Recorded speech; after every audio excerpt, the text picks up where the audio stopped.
Hey everyone, welcome back to the channel. Today's story is one that starts with quiet pain, hidden suffering, and a truth so disturbing it changes everything. Make sure you stay till the end, because what this new nanny discovers will leave you shocked. The millionaire's mansion sat on top of the hill like a palace made of glass and marble. From the outside, it looked like perfection. Tall iron gates, manicured gardens, fountains that sparkled under the sun. People in the city whispered about the man who lived there, a self-made billionaire named Richard Hale. He had everything money could buy: luxury cars, private jets, power, influence, everything except peace. His daughter, Emily, was 10 years old. Pale, quiet, and always tired. Every single day, Emily suffered. Doctors came and went like seasons, some from the best hospitals in the country, others flown in from overseas. They ran tests, scans, blood work, allergy panels, headaches, nausea, weakness, itching, crying spells, hair loss. No one could explain why a child with the best healthcare in the world looked like she was fading away. Emily barely went to school. When she did, she wore hats or scarves, even indoors.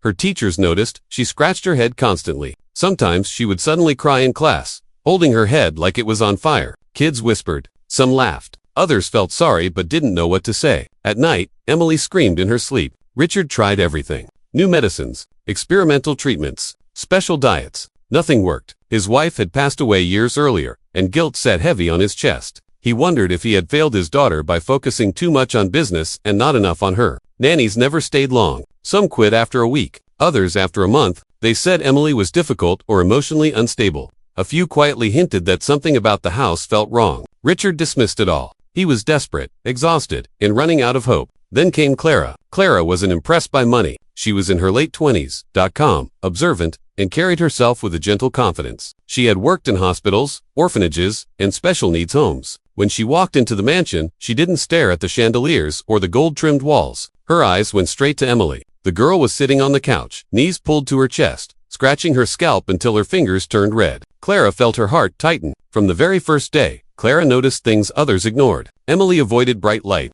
She flinched at loud sounds. She refused to let anyone touch her hair. When Clara gently asked why, Emily whispered, "It hurts, and sometimes it moves."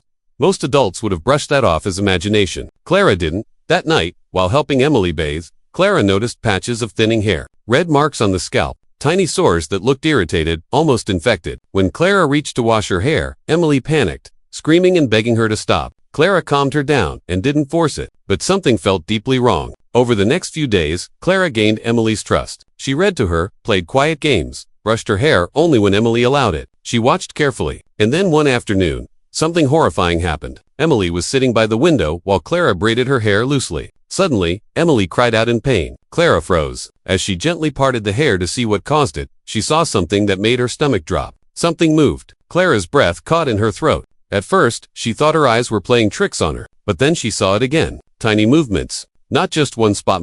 Clara forced herself to stay calm. She gently asked Emily if she could take a closer look. Emily hesitated, then nodded, tears streaming down her face. "They don't let me sleep," she whispered. "They bite." Clara immediately took Emily into better light. What she saw made her feel sick. Deep in the hair, near the scalp, there was a severe infestation. Not just common lice. This was something worse. Aggressive parasites embedded close to the skin, causing inflammation, infections, and constant pain. How had no one seen this? Clara felt a mix of anger, horror, and determination. She knew this wasn't something that could wait. She called Richard immediately. When Richard arrived, Clara showed him. The color drained from his face. This powerful man, who negotiated billion-dollar deals without blinking, dropped to his knees. How did this happen?" he whispered. Clara didn't sugarcoat it. She explained that Emily had likely been suffering for a very long time. The parasites had gone untreated, possibly misdiagnosed, hidden under thick hair, hats, and scarves. Stress and neglect had made it worse. Richard was shaking. "We had doctors," he said. "The best? Sometimes." Clara replied softly, "People miss what they're not looking for."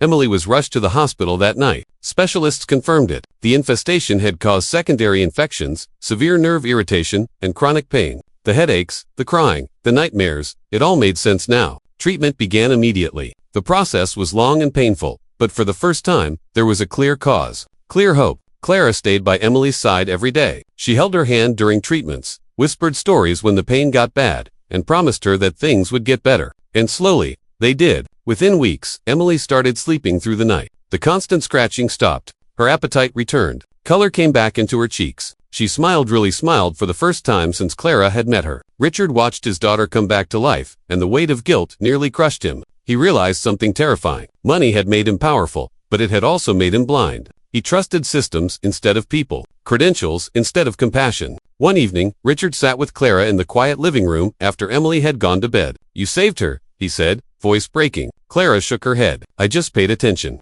That sentence haunted him. As Emily healed, investigations began. Questions were asked. Why previous caregivers ignored symptoms? Why warning signs were dismissed? Changes were made. Richard ensured stricter care, accountability, and personal involvement in every aspect of his daughter's life. Months passed. Emily cut her hair short by choice this time. No more hats. No more scarves. She ran through the garden, laughing, sunlight on her face. The mansion finally felt like a home instead of a hospital. One afternoon, Emily hugged Clara tightly and said, "You believed me." Clara smiled, eyes full. Always. Richard made Clara the permanent guardian of Emily's care, offering her a salary that stunned everyone. But Clara didn't stay for the money. She stayed for Emily. Because sometimes, the most horrifying discoveries lead to the most beautiful healing.